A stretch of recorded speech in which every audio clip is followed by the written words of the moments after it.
I made some pretty epic mistakes with my first blog. And even through all of the trial and error, if you would have told me that about 18 months later that I would have been making triple and almost quadruple the amount of money I was making with my current 9 to 5 job at the time, I would have thought you were crazy. But newsflash, I'm not some crazy, a great salesman. I'm not some tech whiz. I'm not this greatest writer in the world, like not even close. I just learned how to overcome three crucial mistakes that probably would have made a normal person quit. So in this video, I'm going to unpack those three mistakes that I made with my first blog. And I want you to see if those mistakes kind of match up with maybe what you're going through right now. Or if you have yet to start your passive income blog, this is going to prepare you for something that's going to be quite epic if you can get through it. So the best part is I'm going to also show you the three ways in which to get over every one of these mistakes that I made when I first got started. What's up? My name is Chris and welcome to another video. If this is your first time here, glad to have you. We talk about creating passive income streams online that doesn't require a ton of time.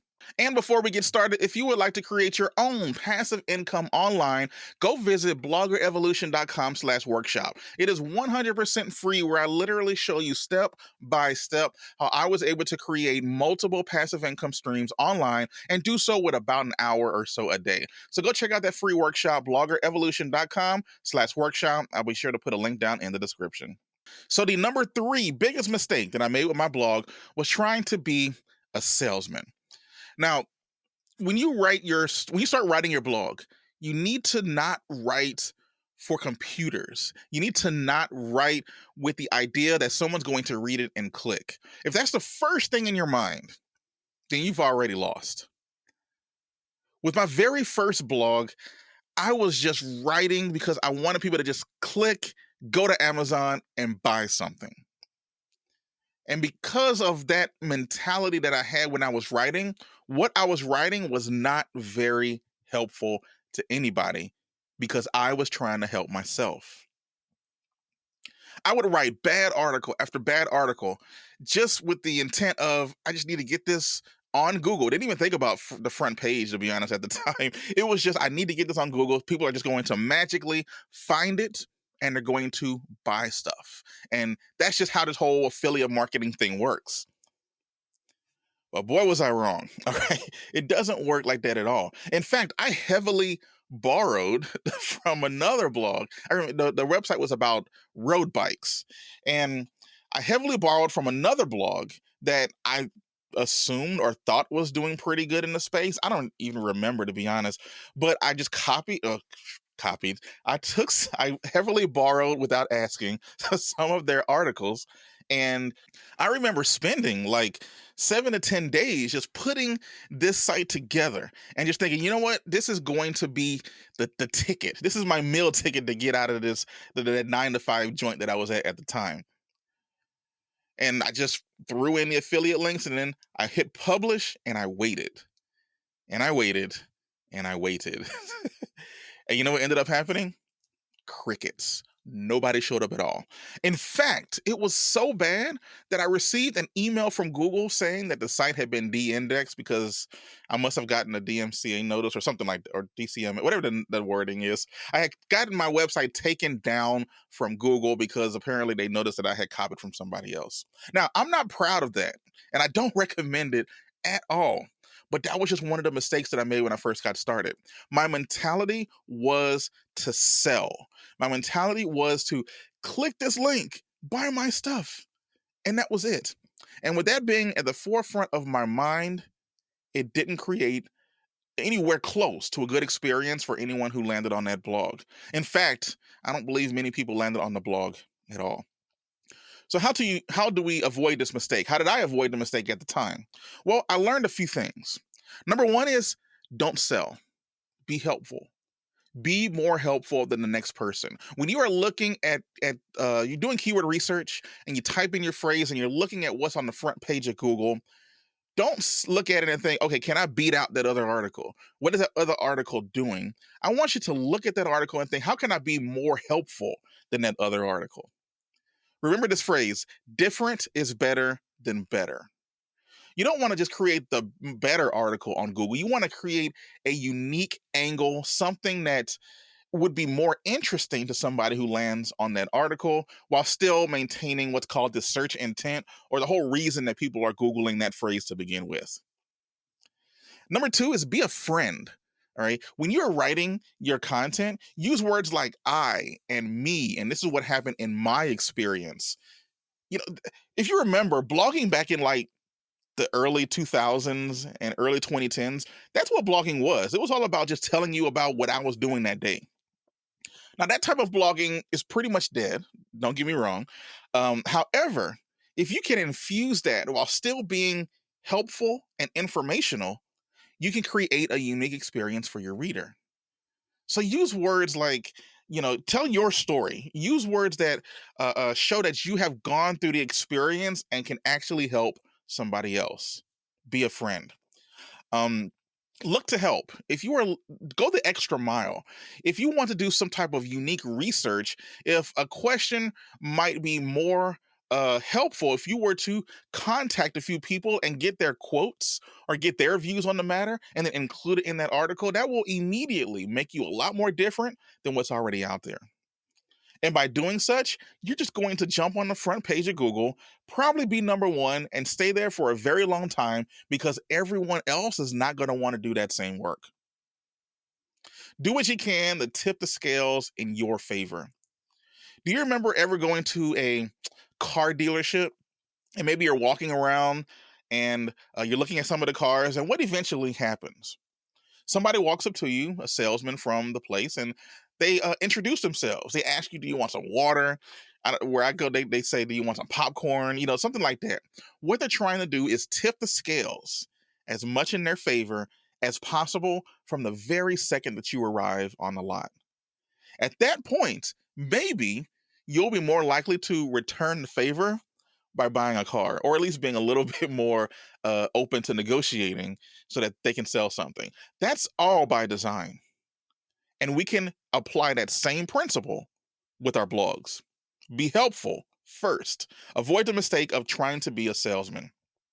The number two mistake, biggest mistake that I was making with my blog, is that I lacked a long-term view of what I was really trying to do with my online business. And that's really the difference right there. I wasn't treating it as an online business. I was treating it as a get-rich-quick scheme. And I can tell you right now, blogging is in no way get rich quick. But if you stick with it long enough, and if you do what the Google overlords wants us to do, they will repay you. And they will do so pretty passively. If I got sick right now and broke my leg and I couldn't work for a month, a lot of people in different situations wouldn't be able to earn a dime anymore without Aflac or something like that, right? But I don't have to work actively in order to continue making money because I've already put things in place for them to continue churning out income, continue churning out revenue, even if I'm not actively working on it. That's the very definition of passive income. And don't let some people, even some gurus out here will come out and say, "Ooh, passive income is a lie. It's fake." You gotta. It might be for them, but when we create our blogs, we're creating content that can stick around for months or even years while we continue to make money. I wrote most of my blog posts thinking, okay, I'm going to make a ton of money when I write this blog post.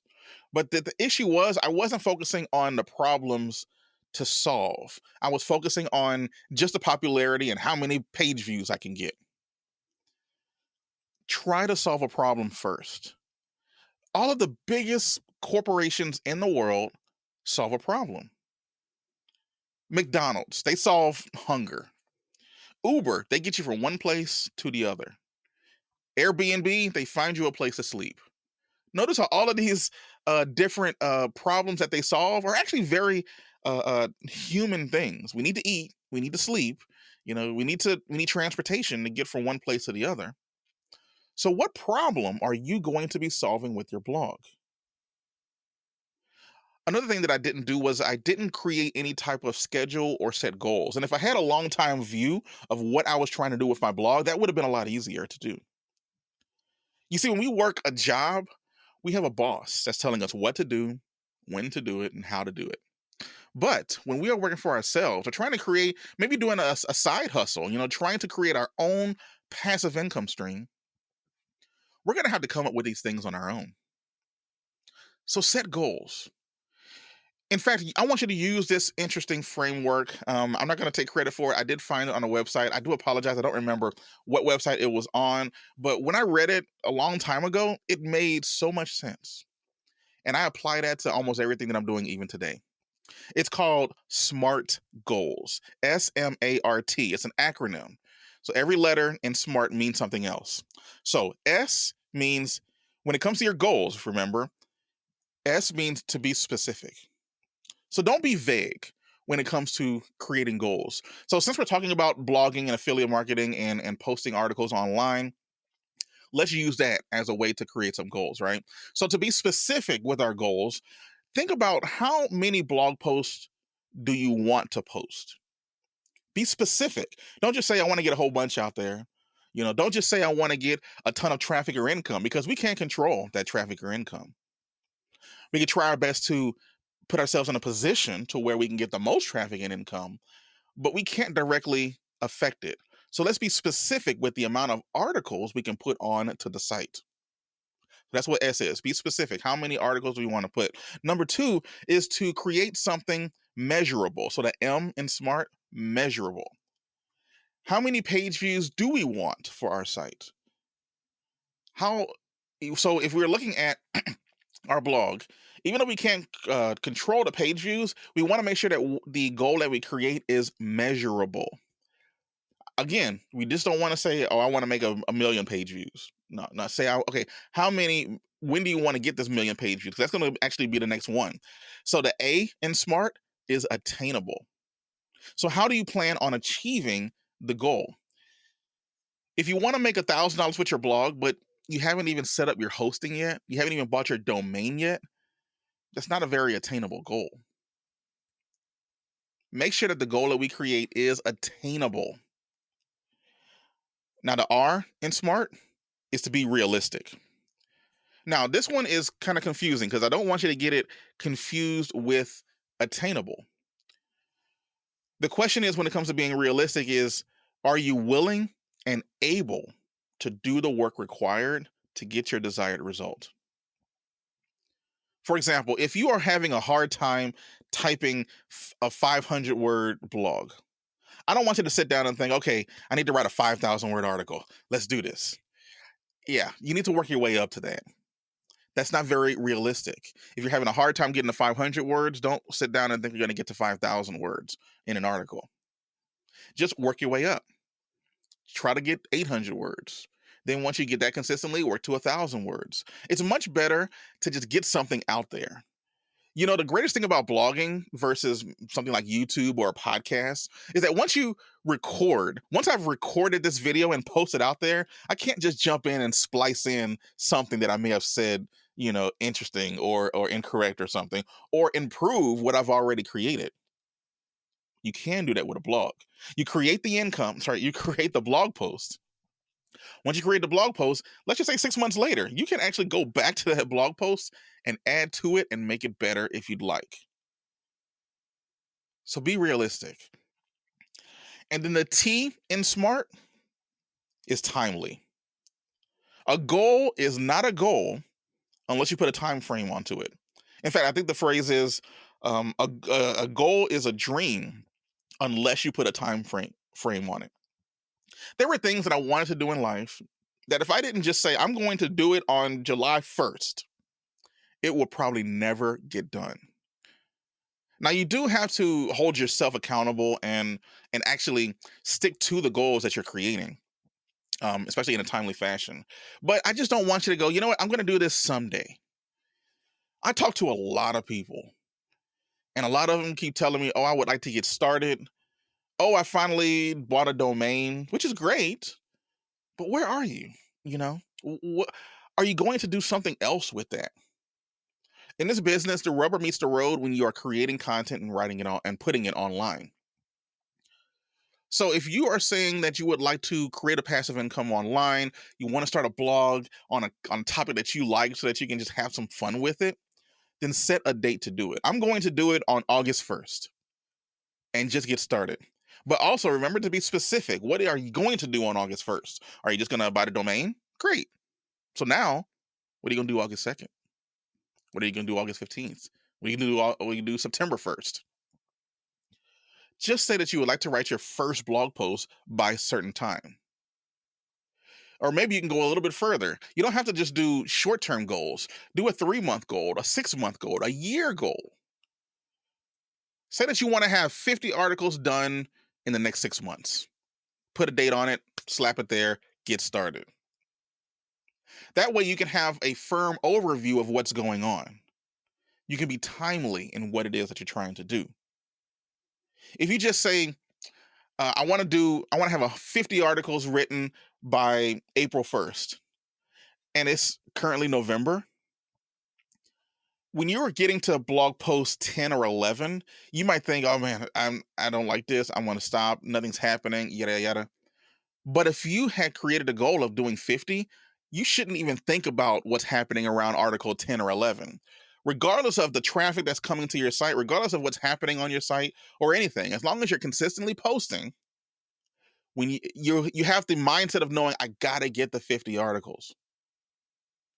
At that point, you can then step back and reassess. Imagine driving across country. When I moved from Louisiana to the Northeast, one of the things that I had to do was I had to pack up my truck, put everything that I could possibly afford in it, and take off to Northeast. It's about 1,500 or so miles, but that's a lot of miles, right? You're like, whoa, 1,500, that's crazy. But you know what I would do when I left Louisiana? I would think, all right, it's going to be 6 hours to Alabama, 8 hours to Atlanta. It'll be 12 hours to South Carolina. All of a sudden I'm in DC about 18 hours later, and it's just going up and up and up. So instead of looking at it as this huge goal, break it up into pieces so that when you get to each point, have a little bit of a celebration. If you want to get to 50 articles, when you get to 25, man, you're halfway there. Take a break and actually reflect on what it is that you did. That is how we are being timely and being smart. So just to review right quick, be specific, measurable, attainable, realistic, and timely. This way you can get something done. And then the number one biggest mistake that I made with my blog was I was constantly looking for the secret sauce. I will tell you this right now. Lean in. If you're doing something right now, I want you to pay attention, because what I'm about to tell you right now is going to blow your mind. When it comes to looking for the secret sauce, for me, I realized that there was no secret sauce. In fact, that can be the secret sauce. The secret sauce is realizing that there is no secret sauce. I started blogging in 2015, but I didn't take it seriously until 2017. Why is that? Well, one big reason was we found out that we were pregnant with Benji. But I didn't take it seriously enough for 2 entire years.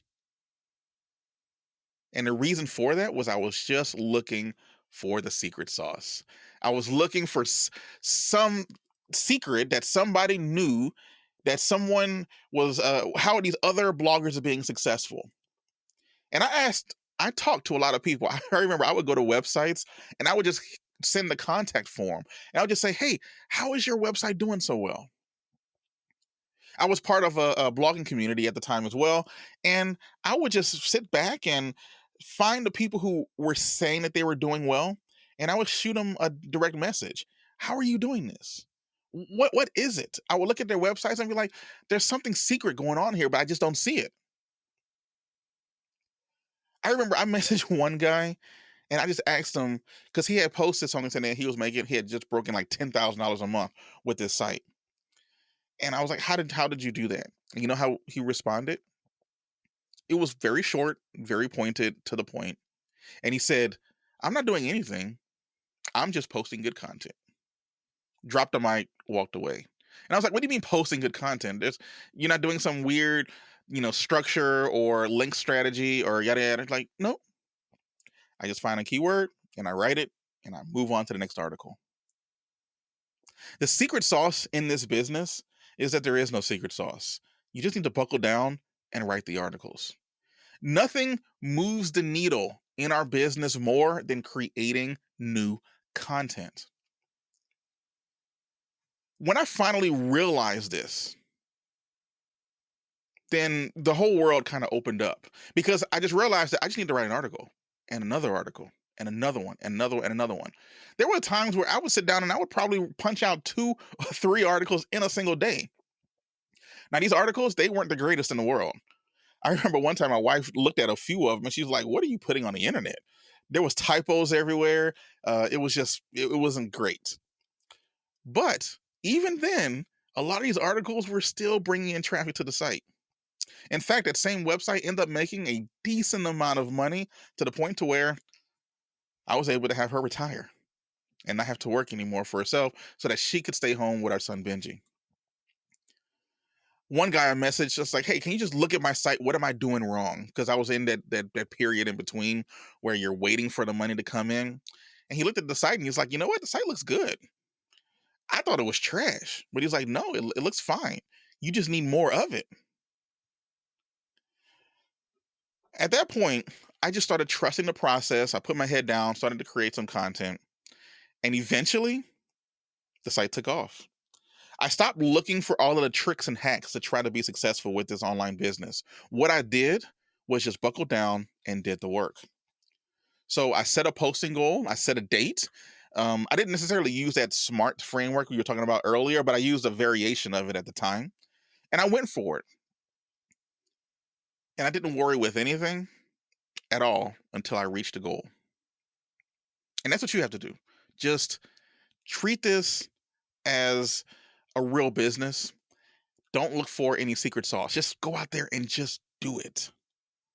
Once you've done it and you've kind of built up this reservoir of content and put it onto your site, at that point, you're just kind of playing the waiting game.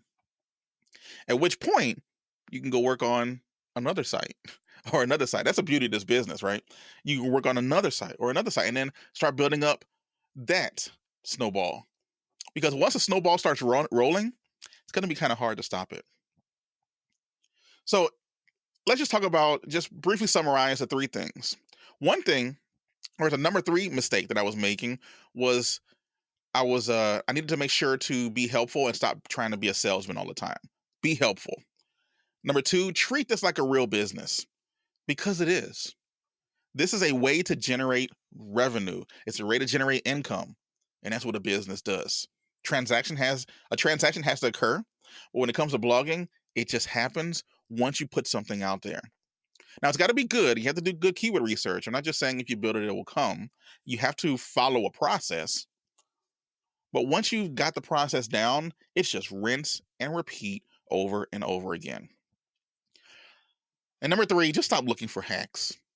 Stop, if someone says, "Oh, I did this blogging hack that made me, $1 million in 2 months." Yeah, if it sounds too good to be true, it probably is. But, when it comes to someone just claiming to have this hack or something, you got to be careful as well, because Google might find a way to make that not be a hack anymore. So do things that Google wants you to do. Satisfy the search intent. Answer the question. Be helpful. Treat it like a real business. Stop looking for hacks and everything. Just actually sit down, buckle down, and write the articles. So I want you to apply this by going out there and doing it. Set a goal. Move forward. Don't just sit there wondering, when is it going to change for you? You need to actually go out there and make the change. There's never going to be a perfect time to get started with your online blog. There's never going to be, okay, this is when I need to do it. The perfect time is to do it now. And if you think the boat has sailed, it hasn't, right? People are starting brand new blogs every single day, creating passive income for themselves. And there's actually not as much competition out there as you might think. You just got to get out there and do it.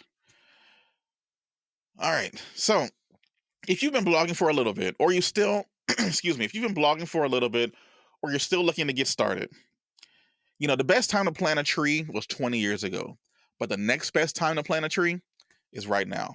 So if you want to finally get some passive income, get that passive income engine rolling that literally deposits money into your checking account every single week, every single month, or whatever, and you're having a hard time moving forward, I want to invite you to my free passive income workshop. It's over at bloggerevolution.com/workshop. It's bloggerevolution.com/workshop. I'll be sure to put a link down in the description. I want you to go there and I want you to watch that workshop. That will show you how to build a passive income. But I don't want you to just watch it, because you can just sit down and watch Netflix. You can just sit down and watch YouTube. But I want you to actually apply what's in it. So check it out, apply what's in there, and dive in. That's bloggerevolution.com/workshop. So thanks so much for watching. I do appreciate it. Do something now that your future self will thank you for. And I'll catch you later.